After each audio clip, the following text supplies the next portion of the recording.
ces dernières années, dans la perspective de la promotion des droits humains en général et des valeurs de l'égalité des genres et de la diversité culturelle de manière particulière, le ministère de la Communication ainsi que la Haute Autorité de la Communication audiovisuelle se sont engagés dans un processus de promotion du patrimoine culturel et de la diversité à travers l'audiovisuel national. Un projet de réforme qui reste néanmoins assez controversé. Cette communication est de ce fait une sorte d'invitation à réfléchir et à dialoguer pour allier patrimoine et diversité à la culture commune dans l'audiovisuel. La télévision, notre agora et notre forum, lieu quotidien du dialogue et de la communication de notre pays, devrait être non seulement l'adjuvant d'une démocratie directe, mais aussi un miroir plus fidèle de notre société. Cette transformation devrait être conduite par les acteurs même de la télévision, ainsi que par les instances réglementaires concernées. Néanmoins, le but de cette communication est non seulement de dresser un premier tableau panoramique et objectif de la situation actuelle, mais aussi de dessiner des pistes de réflexion pour l'améliorer. Une réflexion sur la nécessaire promotion du patrimoine culturel et de la diversité qui permettrait justement de donner plus de couleur aux médias audiovisuels nationaux, afin de ne pas véhiculer à travers le prisme de la télévision une fausse image de la réalité de la société marocaine et de son histoire.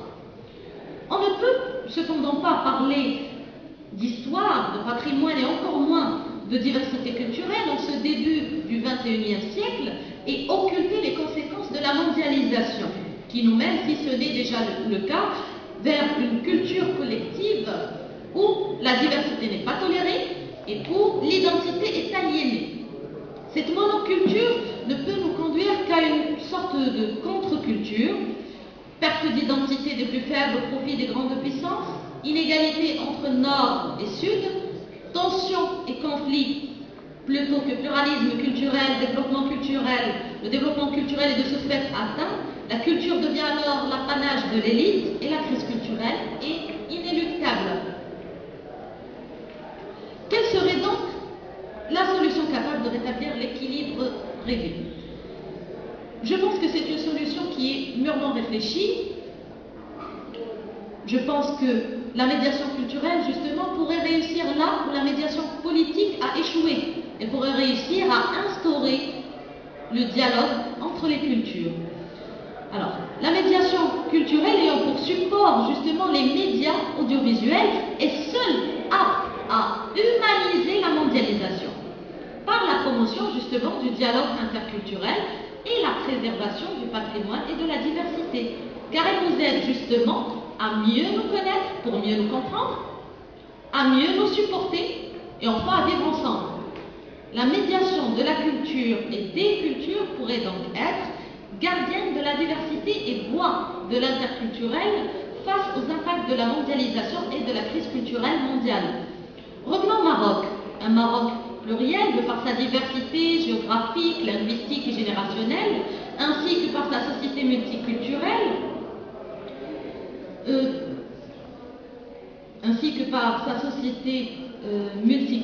qui, grâce justement à l'interaction régulière et constante des Marocains d'ailleurs, particulièrement au sein des nouvelles générations, et dans un contexte international de mondialisation de la communication audiovisuelle, l'acquisition des compétences interculturelles devient de plus en plus indispensable, non seulement pour accepter, vivre, travailler et communiquer avec l'autre, mais aussi pour mieux préserver notre patrimoine culturel et mieux le communiquer.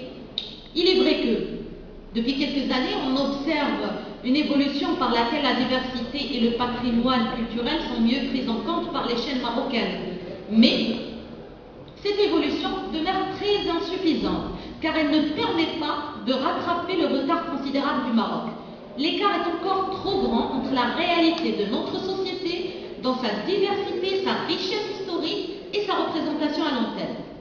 Si la télévision passe ainsi très souvent, comme dirait Rousselet, pour un distributeur aveugle d'informations, un peu flou et quelque peu futile, elle demeure néanmoins un exceptionnel éveilleur d'intérêt, quand, en plus d'un embryon de connaissances et de culture, elle donne le goût de développer nos compétences culturelles et interculturelles. Ainsi dit, la télévision pourrait être un incomparable promoteur de la diversité culturelle et du patrimoine. Encore faut-il qu'ils y soient correctement présentés, car il ne s'agit pas seulement de quantité, mais de qualité. Nous voyons l'autre tout comme nous nous regardons à travers un prisme qui peut modifier à l'infini notre vision et notre acceptation de l'altérité et de l'identité, comme il peut la fausser. Le pouvoir de l'image est incommensurable. Alors pourquoi ne pas justement en user pour la bonne cause? Éduquer à la diversité culturelle et promouvoir notre patrimoine culturel.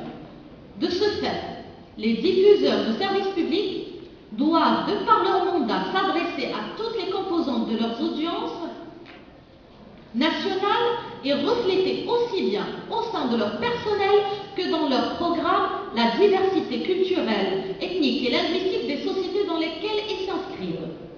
Confrontés à la diversité et au clivage divisant les communautés, les professionnels de l'audiovisuel doivent prendre davantage conscience des représentations mentales ou des stéréotypes qu'ils peuvent transmettre à leur insu et de leur impact potentiel.